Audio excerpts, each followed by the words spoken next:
guys, and today we're going to be ranking all of the MCU Disney Plus shows.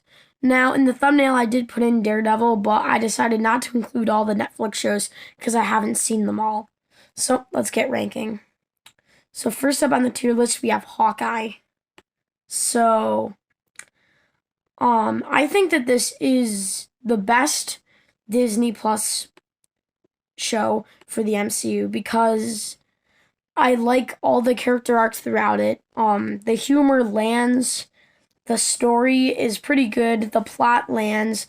There's not much I can really find bad about it, other than, in my opinion, it has some filler in it. But other than that, it's a very good show. Up next, we have Loki. So I think this is another S-tier MCU Disney Plus show. Now, this show is really good. A lot of it is, perfect. The whole thing leading up to Kang and his variants worked really nicely, but I have a couple complaints with it. For one is that some of the characters I just found to not be interesting at all, and some of it, there was just a bit too much talking. So next up, we have Moon Knight. I'm going to put this above Loki. Now, when I first watched this was my favorite MCU Disney Plus show. I still think it's really good, but what holds it back for me is that the finale felt very rushed. And also, I felt like it was a dumb decision for him to have a character arc to not kill Arthur. And also, I did not like that he stopped being Moon Knight. They should have had something about him still being Moon Knight. But the post-credit scene was phenomenal. But overall, the rest of the show was really good, in my opinion. Okay, next up we have Miss Marvel. So I'm going to put this on the C tier. Now, this easily could have been A tier or even S tier. But I have some issues with it. So what really worked about it was the first 2 episodes into episode 6.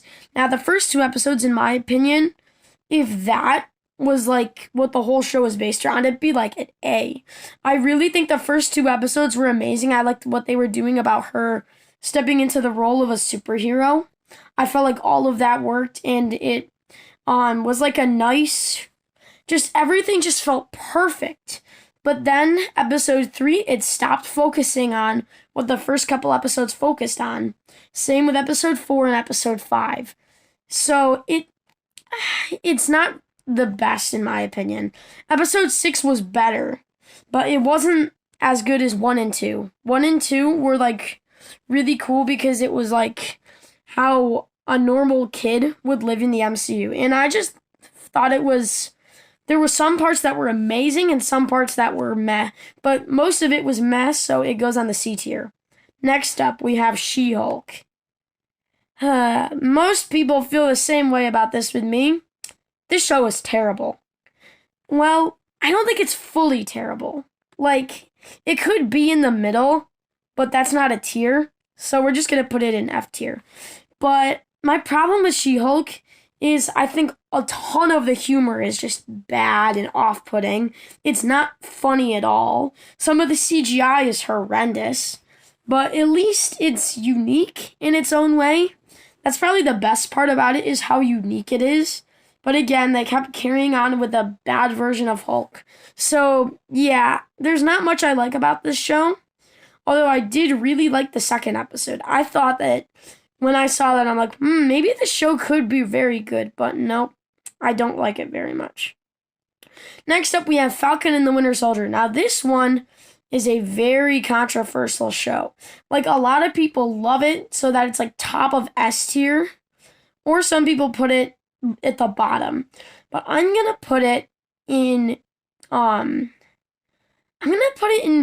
A tier. Actually, no, I'll put it in B tier.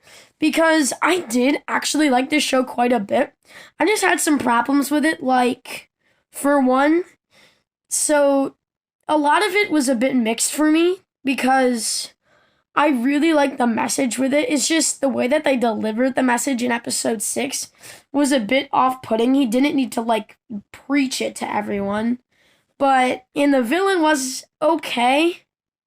I really like John Walker. I really liked how they used Sam, but mostly I like how they used Bucky and Zemo and John Walker. Those were the real standouts in the show. And the Sharon Carter twist was so obvious. So it goes in the B tier. Just all that holds it back from being A tier. Now we have Wanda Vision. Now, I really like this show quite a bit. It's going in the A tier. My problem with it, though, is that it was really fun watching it all for the first time and like the speculation and the hype for what the next episode was going to be. But when you rewatch it, it's just not very fun to rewatch. But it was like amazing to watch it for the first time. But when you rewatch it, it doesn't hold up at all. Next up, we have What If. Now, most people have it at like top of S tier or like D tier. I'm going to put it on A tier, right under WandaVision. Now, the reason this is so high is because I really enjoy watching What If fanfictions on YouTube. Like the Video If I Should Try doing them sometime. But they are very fun to watch, and especially to get them in animated form with good animation and good graphics and good story. It just felt awesome. It was a great show. It's just not really... It just wasn't as good as the stuff above it. It's easily the most rewatchable of any of these. So it comes in an A tier right below WandaVision. Now if you enjoyed this video, make sure to like and subscribe and turn on notifications.